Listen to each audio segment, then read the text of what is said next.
Okay, so does anyone here not know who I am? Feels dead. All right, everybody knows Jackson? You all right? Chuck, nice to meet you. Okay, guys, so y'all know I'm Dylan's dad. My name's Chuck. Call me Chuck, call me whatever. First, I want to say that being in the booth, watching you guys up there playing the music, all that stuff's been so much fun. I was hoping Trav would ask me to do it, and because I wanted to be up there and participate, not only to be a part of everything that Dylan does, but I've watched those of you kids grow, and it's just cool because I can see you now, and to be up there each and every time is pretty cool. And we try to just do the best we can, right? So I'm not a DJ and I'm not an announcer, but I just try to keep the energy going for you guys. So if there's anything that you want me to do for you specifically, or something I can do to make the game more fun from there without it distracting you from your game, just hit me up. Let me know. Tell Dylan, tell me, whatever. I'm approachable. Just come say what's up and just tell me what that might be. All right? Okay, so on to the more important stuff. I had, with the help of some people, and I'll let you know who that is later, I'm going to ask you guys to do a favor for me at the end. But I had some really cool t-shirts made up. The t-shirt is not the gift today. What goes along with the message of the t-shirt is important. I couldn't do this by myself. I'm not that strong of a guy to stand up here and get like this for you guys or with you guys. I wish I was that guy, but there's probably a reason for it, because in our lives when we grow as young men, and as we get older and we have families, and we depend on certain things, there's the people that are instrumental in your lives, and they're not always an uncle, an aunt, a father, a mother, a friend that's been your friend for 20 years. A lot of times they're just a guy that you talk to every so often, and for whatever reason that person's important. To me today is this guy right here, Kieth Krueger. He's pastor at Shorline Church. I've never been a very big church-going guy. I grew up as a Catholic kid, only went on funerals and weddings, or when I had to. For whatever reason, Keith has got my family's attention at Shorline Church, and he baptized Jamie into the Shorline Church. And again, we don't go every day, and we don't participate 100% like some people think that you need to do when you want to be involved. We just go when we can, and I call Keith when I need him. So this message today, I couldn't think of myself delivering it to you because I figured it wouldn't be as strong or significant, because I'm just Dylan's dad, right? I want you guys to feel what I feel from this dude, and I want you guys to remember it. I want you guys to run with it and really absorb it. So give this guy everything you have right now, like it's the last game you're playing and it's 2 outs and you guys are about to lose. I want all the attention. I want everything you can, because he's here for me to present this stuff to you, and I just really want you guys to soak it all in, okay? Now, before I let Keith talk, I want to show you. I'll get a bigger one here at the bottom because there's some giveaway ones. Now, the idea, has anyone ever heard this? Anyone ever heard this saying? Anyone out loud? Yes. What does it mean to you, just real quick? Basically, hard work, basically, that's the best way. That's cool. We want it any way you got it, because we're going to give you a way that we think that could help that, right? But yeah, no, there is no one answer. It's just what does it mean to you? That's the idea, right? So we have this printed on these shirts. Monterey High, they're super lightweight. You're going to wear them underneath your jerseys, and you're going to think about what it says. After what he tells you, you're really going to think about what it says and how you could be better at it, right? Either willing to be sharpened or willing to sharpen, okay? Right? So, and as always, the sleeve here, the significance of that, you guys all know that, right? Grover ball and the number 16. You guys all good with that? Yeah. I grew up in this town and played baseball my whole entire life, and I had no idea of the significance of the number 16. I knew Frankie, I knew he played ball, I knew he was a badass.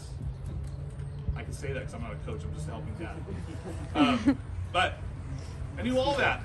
I was here when he was here. I was here when he played. I was here when he passed away. But I never realized the significance of that number until I witnessed the passing of the number from Michael Carnazzo to Michael Mugen.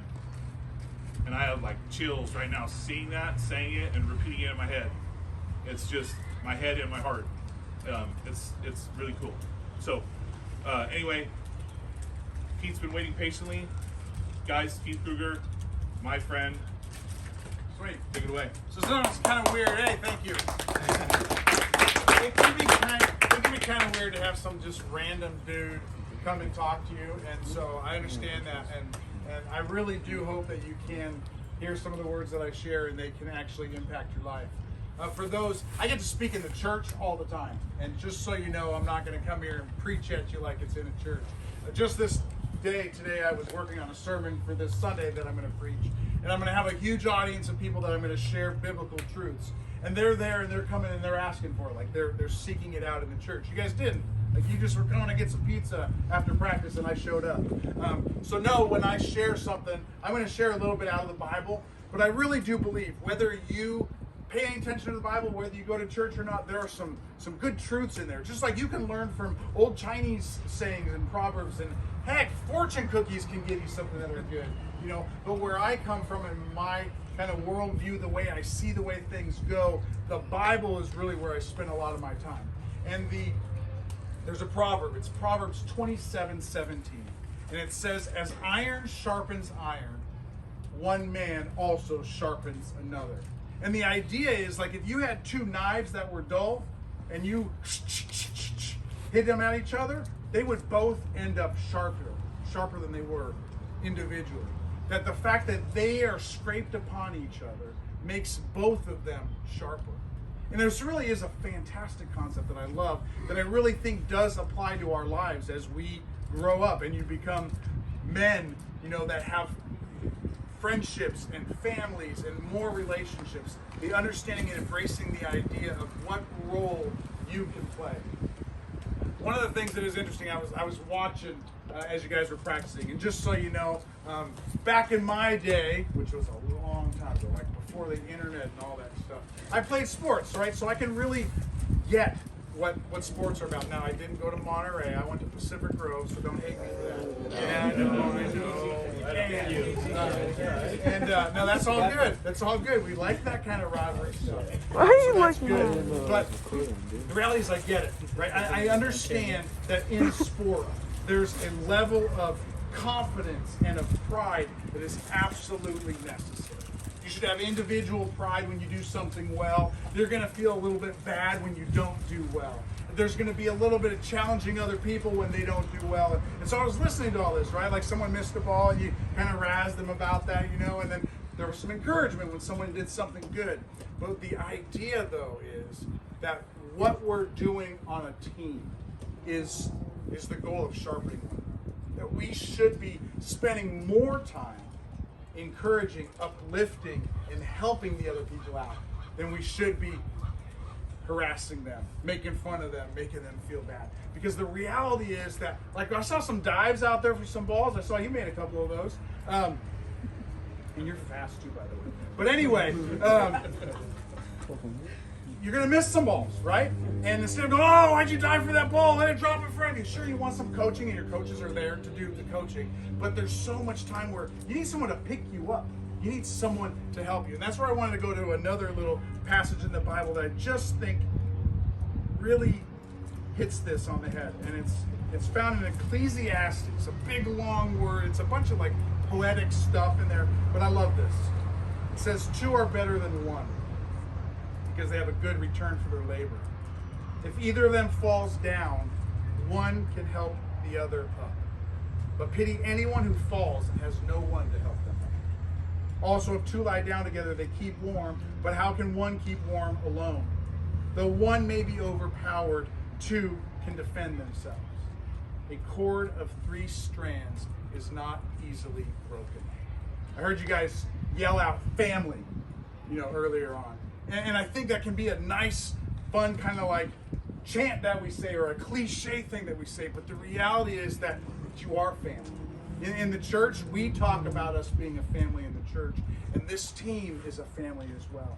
You're kind of like one body also, and we talk about that in the church as well. Like you each have different parts, right? Like if everybody was a pitcher, your team would lose, right? Like if you didn't have people that could hit and people that could field and people that could pitch, you wouldn't do much. You wouldn't do it. You've got to have someone playing right field, and you've got to have someone who's a catcher. And they can't all be the same position. It's like the body parts. If I was all a foot, I wouldn't get much done, would I, right? I would smell nasty, right?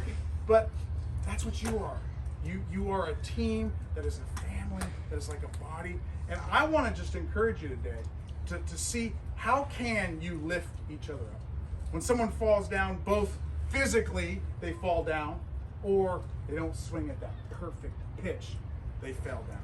Or they miss a play, they don't make the throw like they need to. They didn't have their head in that one moment, and they threw to second instead of throwing to third, and they didn't get the lead runner. In each of those moments, you have an opportunity to truly be family, to truly sharpen one another. And the important thing also is, like I said, there's a confidence that is necessary in sport. Like you've got to be confident. But there also needs to be a level of humility to both be sharpened yourselves by your coaches, to be coachable, to be teachable, to hear what they have to say because they've got a lot to say that will help. If you're a more senior player than someone else, to be able, or there's others who are more senior than you, you want to be able to receive from them. Hey, they've been playing varsity for a couple more years. They know a little bit more about it. Maybe they do have something to offer me. Again, I know that there's a level of confidence that's necessary, but I got to tell you, if you go through your life with a level of humility that allows you to be taught, that allows you to be sharpened by others, I promise you, you will succeed far beyond anything if you just try to do it on your own. You lean on one another, turn to one another, not just on the field, but in life. Like you guys have got an amazing bond that's possible through all of the time that you get to spend together. You spend time together in school. I know now it's been a kind of a weird time of spending time together in school, but you spend time together in the dugout and on the field, but share your lives with one another. As you've got things in your life that you're struggling with, that you've got difficult things that you're dealing with, turn to one another. Again, if you don't have someone to pick you up, I pity you. That's a sorry thing, but you've got it here with each other. You guys are brothers. You have got that. So lean on one another. Rely on one another. I can honestly tell you, I've been out of high school since 1990, so 31 years. And some of my closest bonds today are my teammates from the 1980s. Like we built those bonds then, and they've continued to today. I have a friend who was, he lives on the end of Corral de Tierra and San Venancio. And during the fires, he had the Carmel fire and the river fire both coming in on his property. And he called me. I haven't talked to him in years, but he called me and said, I need to talk. I need your help. I'm scared. I don't know what to do. And he reached out to me. And this was from a bond from 30 plus years ago that we made. You really have you got something great here. So I just want to encourage you to make the most of it, to take advantage of it, to pour into the lives of others, to lift them up, to encourage them, to challenge them, to sharpen them, and then allow them to do the same to you. Like, you really do have an opportunity. If you're a senior, you could honestly learn from a freshman. I know it's hard to believe, but you honestly can. You can learn from people who have less experience than you, who maybe aren't as good as you. They may have something to offer you. And if you allow yourself to be open to that, I think some amazing things will happen for you. My name is Keith. I am at Shorline Church, and if you ever need anything, you literally could just look up Shorline Church and get the number, and you could call me. I would love to be here for you. If there's something in your life that maybe one of your brothers here can't help you with, maybe someone else can't help you with, I'd love to be a resource for you as well. I'm not trying to get you to come to my church, but if you ever just need someone to talk to, you need some advice, I usually have got something pretty good to say. So that's all I got for you. Thanks for letting me talk. What I want you to hear there and take away from it is, are you willing to be sharpened? And are you willing to sharpen others, which takes humility. And so every day I wake up and it's a new adventure. The day is a new adventure. And I take it with humility and gratitude so that I can be sharpened and learn something new every day. And I've been learning for a long time. I'm an old man. He's right? even older than me. But I've been learning for a long time, and you'll do the same, and you're doing it out here with each other every day. So I just want to make sure you hear that message. And Jackson, as you go off to college and you're going to be in a football program, it's like you're going to want to be sharpened, and you're going to want to be able to sharpen others. And you're doing it right now as a leader here. Tyler's doing it, Dylan's doing it. All you guys are doing it with each other. And the things that I see happening with our team, it's really beautiful. It's really beautiful. The way you guys have incorporated all the freshmen and the sophomores and taken it in and made it one family, it's just really beautiful. So again, it's about humility and gratitude. So, but be willing to be sharpened when you wake up in the morning, because that's the humility that you walk in the world with, and guess what? You become a better person because of it, and you accomplish a lot more because of it.